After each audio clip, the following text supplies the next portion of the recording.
Hey guys, this is Gatsby with Tape, and today you join me for episode 3 of Kerbal Rising, and I apologise if my voice sounds a little funny. I have a cold, which is one of the many reasons this episode is quite late, so I apologise for that, but let's just get right into it. So, we're here at Nebos, deploying ourselves another carrier, the UFN Hercules, and we're equipping it with a Beluga-class corvette, and of course its ground assault craft. Now, you may be wondering, why the hell do you need another carrier, Peter? You already have the UFN Titan, the greatest carrier in the system.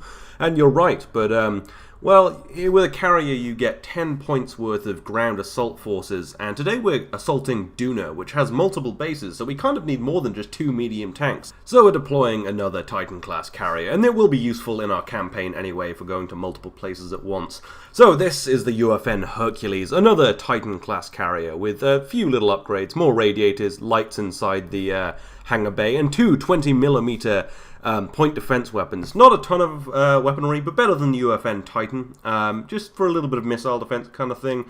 So yes, now we need to head off to Duna to meet up with the rest of our fleet. So we leave Nebos and then arrive at Duna. Arrive in a high orbit, of course, because we're using the Kerbstein drive, and we wouldn't want to irradiate Duna because, well, we need it.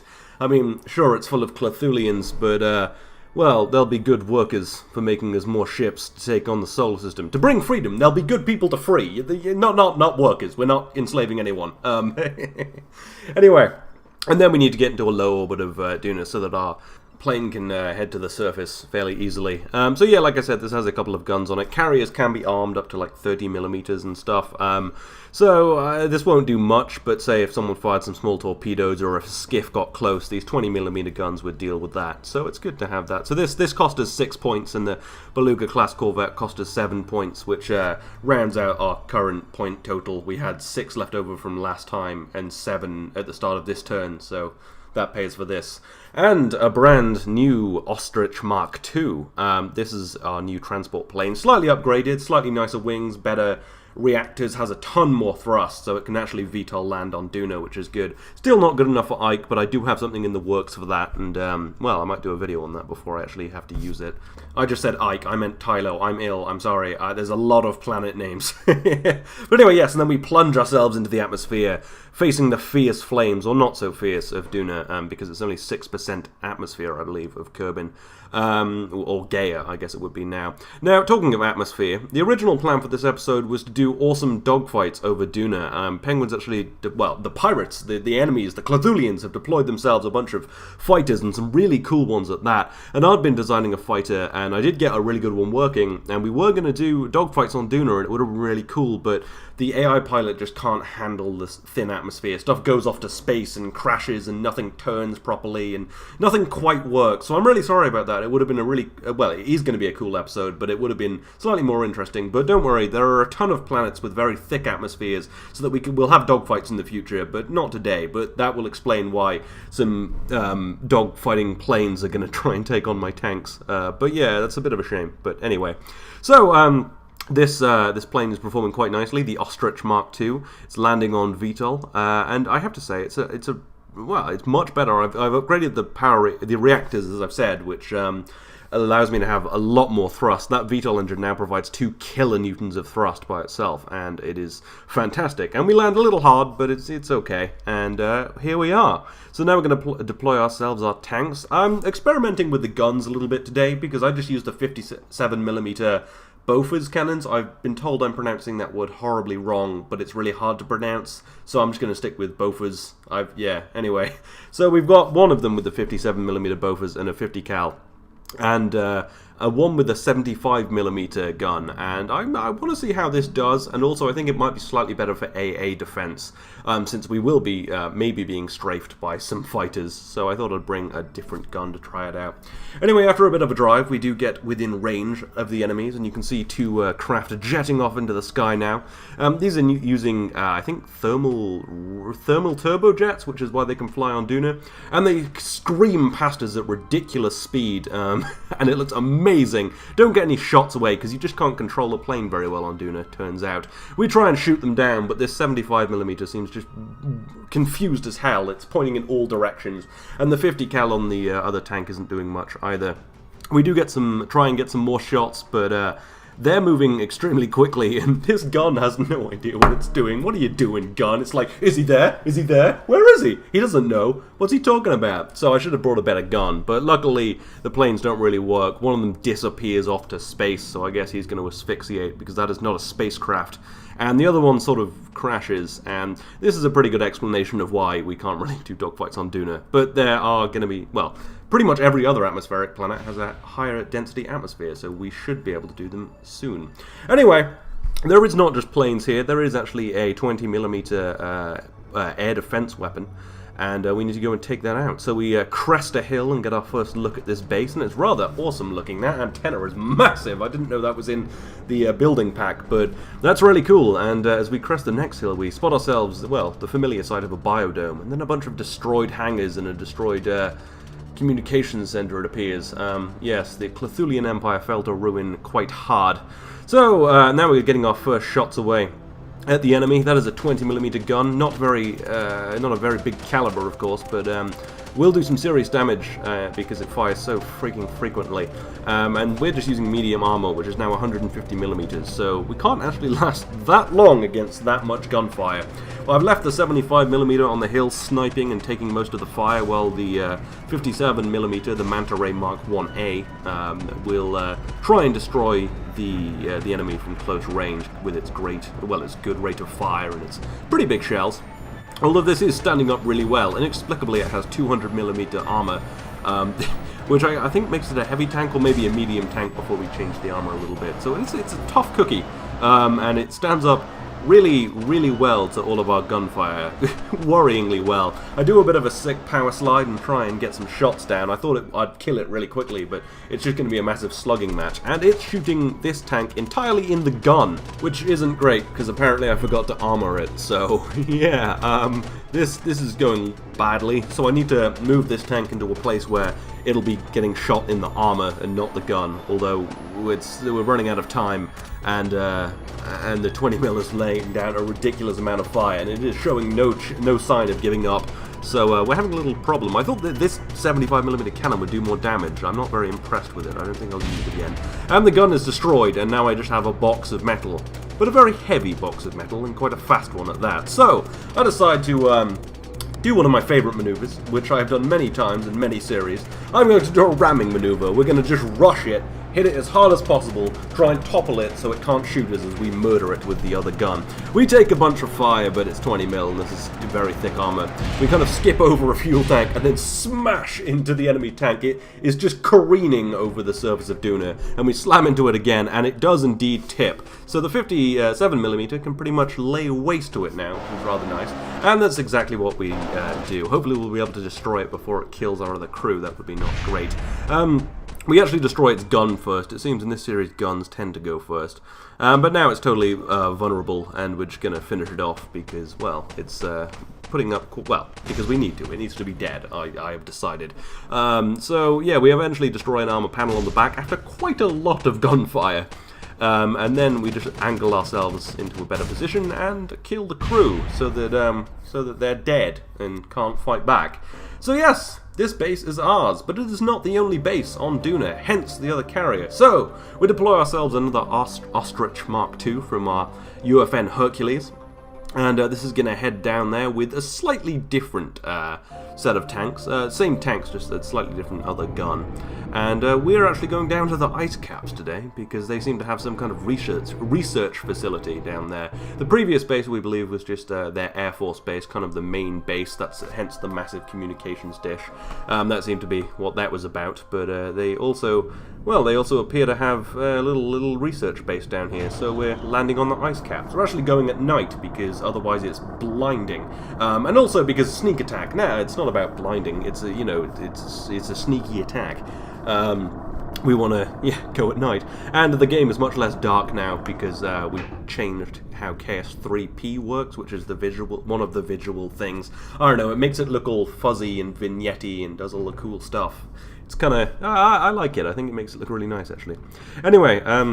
Then we go and find ourselves a nice flat landing site and try and just move away from the slope behind it, using our floodlights to pick out our landing site, because, well, I put them on there, so I thought I might as well use them at some point. And I have to say, it doesn't look too dark on these ice caps, it just looks kind of pink. But anyway, we touched down again, rather gently, much better than the last time. I have to say, I really like this Ostrich Mark II now it's got the better reactors. It has, well, a hell of a lot of thrust. And now we'll deploy ourselves our tanks. The first one appears to have a very small weapon on it, but that's actually a 90mm gun. Quite deadly, I should hope. So this is the other gun we're trialing today. We were also trialing the 75mm before. I wasn't a fan of the 75, so hopefully the 90mm will be much better. And of course another 57, because it's very reliable. This doesn't have the 50 cal on it, because to get the 90mm it took another half point, so we couldn't bring the 50 cal, so... yeah, anyway, after quite a long drive, we get into range, and there's another plane down here, and it's going to come right at us. So we're actually going to try and shoot it down today, because it would be nicer than just seeing it crash. Again, it would have been cool to have a dogfight, but BD Armory is made for Kerbin, and there are plenty of Kerbin-like planets that we'll be able to do perfect dogfights on. But Duna, sadly, was just over the limit. Anyway, it's coming at us pretty fast, and it might be able to strafe us if we're not careful, so it would be nice to get everything firing at it. So we prepare the Bofors, or whatever the hell it's called, to also put down some fire, and hopefully that will be enough to shred it. These are big rounds it's getting hit with, so hopefully if they do hit, they'll just destroy it. And, in fact, they do. It appears we've cleaved it in twain. It splits into two parts and will now crash into the ground, which is rather nice. That was pretty cool to see that. There have been some... it's always cool to see planes buzz past you, and they go extremely quickly when they're using nuclear engines. And they're, well, fusion engines, or whatever the hell they're using, some kind of something, I don't know. No, they're like thermal ramjets. They use a nuclear reactor. They're not nuclear engines, but they just pass the atmosphere over that. They can create a lot of thrust, so that's, yeah, anyway, that plane's dead very quickly. Those poor pilots, yeah, go kill those tanks. It's like, dude, that's not gonna, no, just do it, go, now. And it's like, oh, Jesus. But now we get our first look at the base. Well, at least we see the runway, rather large, and now we have to sprint down a hill. The ice caps are very hilly. So we're going to have to go, well, we're moving very quickly, 30 meters per second is about 75 miles an hour, which is quite a clip for a tank. And I decide, I'm usually very cautious on hills, but I didn't feel like doing that today. We've got a long way to go and a short time to get there, so I just kind of went full speed, and we actually get into range pretty quickly. We're in 8 kilometers now and start firing our 90mm, and then start taking some fire from what I believe is a 105mm gun, so we're going to want to start moving very quickly to try and avoid that gunfire. Now at this range it's unlikely to hit, but I'm still rather worried, so I decide to go as fast as possible, getting up to almost 100 miles an hour in this tank, jumping over hills, almost losing control, but just really trying to get close, because this only has a range of 2.5 kilometers, so we really want to get right up there to do some damage, because I think this could be quite effective. The bigger guns will just kind of keep slugging it out, and hopefully we won't die. I think we do get a few superficial hits on this, that's the enemy. But no, nothing major. I think we maybe destroy some fuel tanks and it doesn't hit us once, so all is good. And eventually the hills are such that no one can shoot at all, so we actually get really close before we're actually going to be having the proper fight. And I mean really close, so it's kind of, you know, a few hundred meters at this point, but there's again another little ridge up there, which we're also going to have to go over. So we're going to be pretty much point blank. We're going to have to fury this. We're going to have to, get right up behind it and shoot him. And it's not great, because the gun on that big tank they have there is huge and terrifying, and more powerful than my 90mm. And they have the 20mm gun. Of course, I think this was probably set up for AA defense, otherwise that big tank would be slightly higher up on the hill. But... it's still pretty deadly, even though this is pretty much an AA defense because of that huge tank. The 20mm fire is coming in at me as well, but it's not really doing anything. So I'm just trying to circle the big tank with my Mark 1A, the 57mm. I'm having a little bit of trouble controlling it, because even though Duna does have much higher gravity than anything we fought on so far, it is still much lower than, Kerbin and Gaia and Nebos, which is our home planet. And you can see this gun is actually rotating our tank because it has such low gravity. So we've got that bigger one setting down some fire, but apparently we've been hit by the big gun at some point, because there's a massive hole in the side of my tank. So I'm getting rather worried because, well, if that's the case, this tank won't stand up very long. I'm very not worried about the 20mm, but the 105 is doing some serious damage, and those hits are really big. So if we could kill that quickly, that'd be just great. I'm not at the right angle here, so I'm going to have to maneuver in to get some slightly better shots. And It looks like my 57mm has become distracted with their air defense weapon, which isn't ideal because I'm not too worried about that one. So we're lining up here, trying to get some shots, but that's also got quite thick armor on it as well. So it's kind of anyone's game at this point, but I am currently losing and taking very serious fire. My armor is just shedding, but luckily we managed to destroy the wheel on this tank, so it can no longer shoot at that 57mm tank. Although it's done so much damage that I think the 20mm actually finishes it off. You can see the armor is just lying in pieces now. It's just been shredded. But it's looking good for me right now until the 20mm puts down so much fire onto the smaller tank that it actually destroys it, and now it's 2-on-1. You can see it drops off the thing now, and it's, well, dead. So now it's just this 90mm, and it's actually not at a very good angle. So I'm going to have to rush forward to try and avoid the enemy gun. So I try and circle it, try and get some shots. But then I start taking fire, and the 20mm is annoying me. If I'm going to deal with this big tank, I don't want to have to think about anything else. So I just decide, screw it. I'm gonna rush the little AA gun. I'm gonna just destroy its gun as quickly as possible. So in like 3 shots, that tank is down and out. If I'd done that earlier, maybe the other tank would be alive. But hey, live and learn. So now it's just 1-on-1. I'm in probably better shape than the enemy tank, but he has a much bigger gun. Probably more accurate, more high velocity rounds. So this could kind of go either way right now. But if I stay on this side, his gun is elevated so much that it can't see me. But the problem is I have to shoot it in that side, and eventually I destroy the wheel. And now we're level again, and it gets a shot at me, and sort of rips off half the tank. Half the armor, half the wheel, half the ammo. Just sort of gone, just fucking gone. So it's not looking great for me right now, and now the tables have turned. I'm now facing the wrong way, and can't get my gun down. So I'm having to use the one wheel to try and maneuver in such a way that I can point my gun at the enemy and also face some armor towards it. Not that it matters, because that armor on the front's gone now, and it's looking really bad. Really bad. So I'm just trying to shoot at it. I'm mostly hitting the gun, which is acceptable. If I destroy the gun, it's also fine. But I actually should have been shooting at the tank, because that's very weakened at this point. That would have been ideal, but yeah. Anyway, so just getting shots away. The 90mm shells slamming into the enemy, doing a lot of damage, just not quite as much as it's doing to me. And I'm actually starting to miss quite a few shots now because it's rocking me around so much, and I'm getting hit by rounds which inexplicably aren't killing me. Yeah, it's not looking great. I'm trying to circle back to point some armor towards it. Not that that will do much. I guess it's just about luck now. And my rounds are kind of hitting, but eventually, mercifully, we destroyed the gun on the enemy tank. And actually, in one more shot, it would have just gone clean through the tank anyway. So it doesn't really matter where I should have been shooting just at the main body of the tank, because you can see how just eviscerated that was from that last shot. I really should have done that earlier. But anyway, doesn't really matter. We've won now. Only just. You can see how destroyed this is. I did dominate it a little bit, but yeah. That was pretty close. That was the closest battle yet. It shook me a little bit. This still does have a 20mm gun on it, which I was a little freaked out about and started shooting at it, but the crew's dead, so they can't use it. But anyway, that is the second base on Duna is ours now, and we have won. That is, Duna is ours. We are now in control of 2 planets.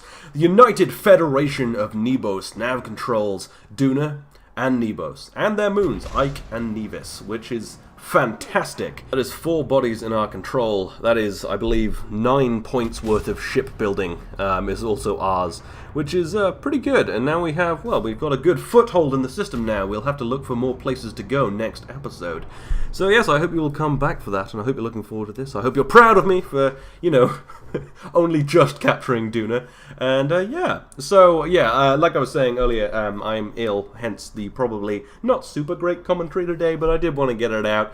And this episode has been extremely late because last week I was very busy, and then all of the mods broke, and then I finally fixed that, and then I spent a day figuring out that Duna air combat doesn't work, so there was a lot of just kind of lost days, and then I got really ill, so I couldn't do that much on Saturday and Sunday.